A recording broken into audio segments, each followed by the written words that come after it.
కుమారస్వామి. ఎప్పటికీ వాగు అక్కడ 30 చెర్ల దాకా జాలు జావకుండా వచ్చేది. ఆ వాగు జాలు జావకుండా వస్తే మాకు ఒక సుక్క బాయిల నీళ్లు ఉడవకుండా మాకు పంటలు మంచిగా పండేది.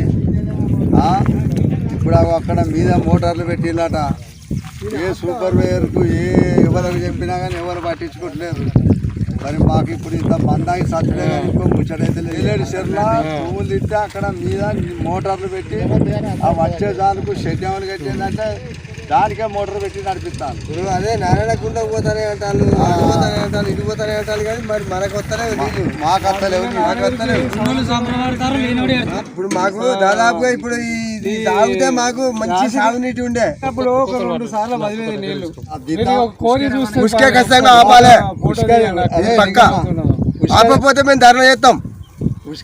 కాలువ ఆ దేవాదుల పైప్ లైన్ ఆ పీసార్ సమ్మక్క కాడ ఊపించేది ఏదో దాన్ని కంటిన్యూగా 1 month or 2 months మొత్తం కంప్లీట్ ఊపించి ఆ సమ్మర్ మొత్తం నింపి అక్కడ నుండి ముప్పారం చెరువు నింపితే ముప్పారం చెరువు నుండి నారాయణ చెరువు పోతాయి. చుట్టూ ఈ 3-4 విలేజ్లు సస్యశ్యామలం అవుతాయి. ఇప్పుడు మీరు పట్టించుకోకపోతే మళ్ళీ వేరే కంప్లైంట్ ఇస్తాం మేము. ఇది పక్క.